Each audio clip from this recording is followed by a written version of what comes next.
This is Tracy Broussard with RoadDawgOnline.com and Ty Smith, drummer with Easton Corbin.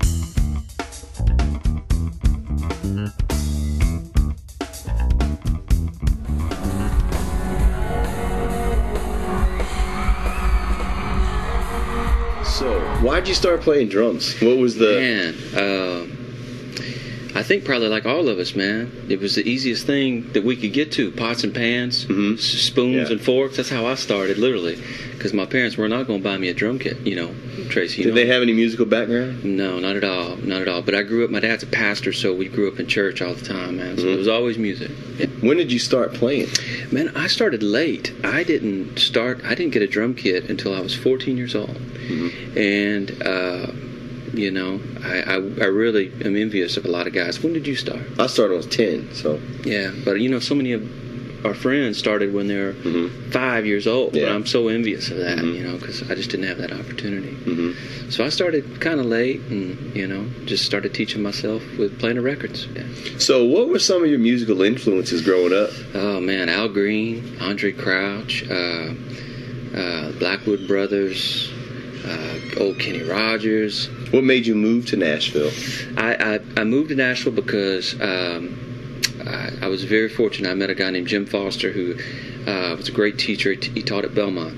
And he was playing with Charlie McClain, a country artist back in the 80s. And he saw me play because I went to a little community college there in Mississippi that had a country band. And I was playing with them. And he just said, hey, have you ever thought about, you know, coming to Nashville and checking it out? And, you know, he said, you're pretty good. And so I came up for the summer just thinking it was going to be for the summer. And then I was going to go back to Mississippi State and play there in the jazz band. And when I came up and took a few lessons, you know, he's like, look, you know, you want to do this for a living. At the time, I was studying biology in college. It never even crossed my mind that I could make a living. So music wasn't an option? No, I just never even crossed my mind. I just thought I'm going to be a meteorologist, man. Really? Yeah. Meteorologist? Oh, yeah, Tracy. You can be a weatherman. Well, I got to cash out on these good looks. I'd love to see you as a weatherman. Oh, yeah. Yeah, I was going to bring the local weather, Tracy, you know, to the How far did you get? How close did you get to Man, I got 2.5 years as a biology major, and then I transferred to Belmont. And when I hit I think it was organic chemistry 2. That was it. I couldn't do it, man. It was too much for me. What's biology got to do with weather? Well, man, I know. They make you take all these science courses. That's ridiculous. So anyway, man, I flipped my major at Belmont, and I actually got a business degree, and was studying privately, you know, with Steve Brewster. Everybody knows Steve Brewster. Yeah. He's incredible. And I was very fortunate because I met Steve before he was Steve Brewster. And he put a lot of time and energy in just teaching and letting me hang out and eat pizza with him. And I owe somebody. I know that because Steve, like, man, had I not met Steve, my path would have been a lot more tough. Did you finish college? I did, man. And finished in business. I got a business degree, Tracy, that I should have just taken that money and thrown on the ground. But I did get. Come on. Yeah, that was expensive little. No, but I'm glad I did it. I did that more for my mom than I did anything because they did. You know, they were supportive, but they also were kind of like, well, you better get something else now, you know, to fall back on just in case it doesn't work out. At what point did you start looking for the gigs? Were you trying to do that while you were still in college? I was. I mean, I had a little band at Belmont, and we played Motown cover songs. Oddly enough, a lot of those guys in that band, Brent Barkus, who went on to play with Shania for a lot of years, Alex Alzamora played for a lot of people. We had about 3 or 4 guys in that band that were great musicians that went on to do a lot of what we do right now. And so, you know, I was doing that and looking for the whole time trying to get in where I could hear about an audition or, you know, something like that. Did you go through auditions? I did, man. And what do you think about that on a scale of 1 to 10 as far as hating them? I don't like them. I mean, I don't know many people that do. And just being a band, I've been a band leader before. I've been in a lot of bands. I don't think it's the way to find a good guy because so much of it is about knowing that person much more on a deeper level than the 5 songs they come in and play. What was your first artist gig? Man, my first artist gig was, now this is mid-90s, Tracy. I came in and at the time, man, growing up, especially in gospel music and stuff, there's 2 industries, as you know, in Nashville. It's the country industry and the contemporary Christian industry. And so that was really what I thought I was going to end up doing, the Christian thing. And so my first gig was a guy named Wayne Watson. And at the mid-'90s, you know, for Christian artists, you know, he was fairly doing pretty good. So that was a big, you know, I mean, it was an audition gig, and I got it. And there was like 12, 13 guys that auditioned. And so I was fortunate enough to get that. Did you immediately transition from that Christian gig to the country thing? How did you make that transition? Paul Chapman, man. He ended up going on to play with a guy named Brady Seals, who used to be in Little Texas, who wrote a lot of their songs and sang My Love for them and stuff. And at the time, he was like the new hot artist on Warner Brothers. And Paul Chapman had played with me on a couple of gigs that we'd done in the Christian thing. He was like, hey, man, you know, I'd like you to come in and audition for that. And that really got my foot into the country thing. And from there, I never went back. Now, that audition, was that around 97? 97. Now, was the audition at Brady Seals' house? Brady Seals' house. Did you go to that? Yes. Oh. And I didn't get the gig. See, now, wait a minute. I didn't know you sang. I didn't. How long did you play with Brady? Played with Brady about a year. And then, man, I was a very stupid, fortunate, lucky, blessed, whatever you want to call it. From that gig, his manager, Bert Stein, offered me the gig with his biggest artist at the time, Ronnie Millsap. And I played with Ronnie for about 3 years. What an amazing gig. Oh, man. dude, man. That's a legend. Coming back from your roots, knowing. Oh, dude, man. Were you stoked? No. You weren't? No, because you got to understand, you know how it works. Yeah. I was stupid. I was young and stupid, Tracy.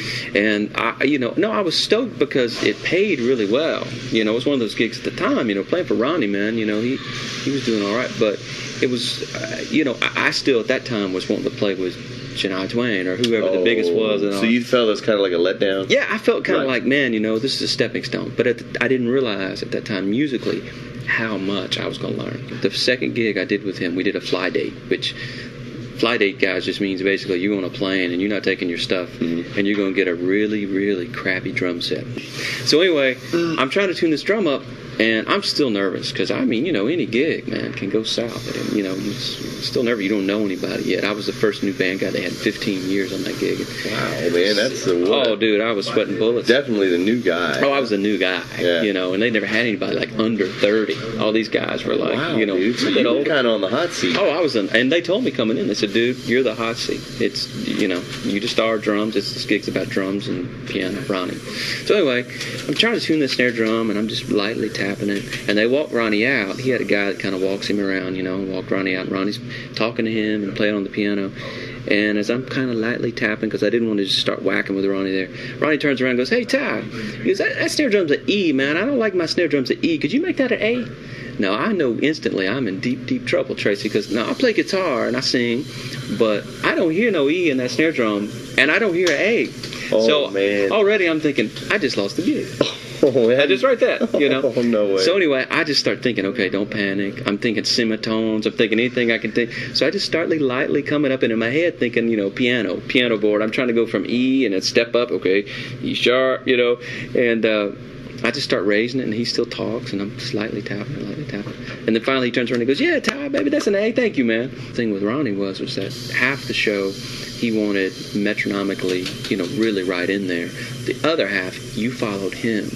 And it was that old school Muscle Shoals, you know, what you think of when Ray Charles. Ronnie literally rocked back and forth on those songs. And tempos could go from, you know, it was like an orchestra leader. You know, he could slow things down and then right back, bam, bam. And you just... Did you have to watch his... Dude. Did someone tell you, hey, man, watch his show, watch his head, or... His band leader, this is a true story, man. I played the first 3 shows, and they were okay.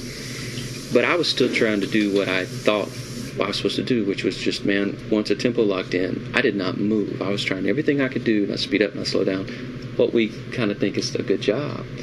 And his band leader, Jamie Brandley, who's great, man, I learned, he gave me a sheet after the 3rd gig, and all it said, from top to bottom, was watch Ronnie, and it's just... And I got that. I got the message. I understood what he was saying. It's like, okay, I'm not paying enough attention to what Ronnie is going and what he's doing. And so once I learned that, man, it was all good. I went and auditioned for Trisha Yearwood at the time, and she had this big audition, and I got that gig. And I wasn't there very long, like 6 months, man. It was just one of those things that just, you know, didn't work out. Were you devastated at that point, or was it like a learning experience? Yeah, man. I mean, it was one of those things where, like, shoot, you know, I mean... You don't know why it doesn't fit, but sometimes it just doesn't fit. Mm-hmm. I just, I took a little time and just kind of reassessed my thoughts, and I started throwing myself into writing a lot after that, and that was big for me, man. I just realized, like, at that point, man, I'd played for a lot of people, and I knew kind of what I'd accomplished at that point, and met a lot of my goals, and I realized I needed to kind of round myself out a little bit. And so I started really learning about engineering, writing, working on my guitar playing. I tried to better myself as just an overall musician. Was fortunate enough through that to, start getting some cuts. Mark Broussard, who's a bad man. One of the coolest parts was an artist named Rachel Lamp, a Christian artist, cut one of my songs. And that was cool because it went on. Every year they have a WOW compilation, which is basically just the top singles of the Christian, of that year. And that's really cool, man, because I got a platinum record from that, which was awesome. As always, man, in Nashville, there's always showcases, and showcases basically where artists play at 12th and Porter, or these little clubs, and all the labels and the management come and people see them.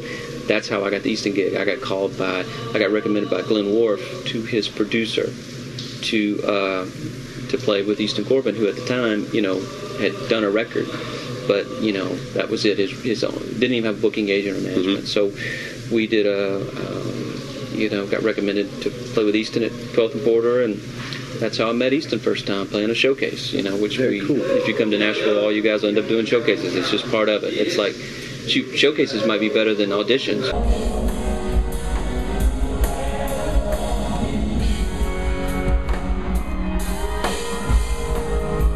How have you been able to meld like all of your influences? I mean, playing with Trisha Yearwood, Ronnie Millsap, Christian industry, a 60s tribute band doing blues stuff, R&B stuff.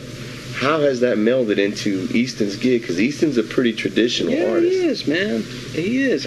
But what's weird? For me, I don't know, man. I think simplicity is one of the things. Is the more I do this, the more I love. My original roots were growing up for Al Jackson Jr. Guys like that, like Levon, I said earlier, and all these very simplistic musical drummers. And so I kind of look at it like, man, Easton's really cool for that, because it breaks it down to its most simplistic form of just playing a great feeling groove. I wish you the best with Easton. Thanks, since you've man. been on the ground floor and you guys seem to be taking off and headed in a great direction. Yeah. We were lucky enough to be on a tour together, and hopefully we'll reunite again in the fall. I hope so. It's been a blast having you guys out here and stuff, and a blast watching you play. Oh man, I feel the same way. And I know this is actually the last night that we're playing with. Sad, man. And I'm just saying, there tends to be a tendency of pranks on the last night. I don't know what you're talking about. And pranks. I'm watching this dude like a freaking hawk. See, I think that's going to be the best part. That best part is you seeing me thinking I'm going to prank you, and I don't. That's the best prank without the prank. That's what I'm hoping, And if I have to pass a 10 under the table, stay safe out there. I'll take some money. All right. This is Tracy Broussard with RoadDawgOnline.com and Ty Smith, and we're done.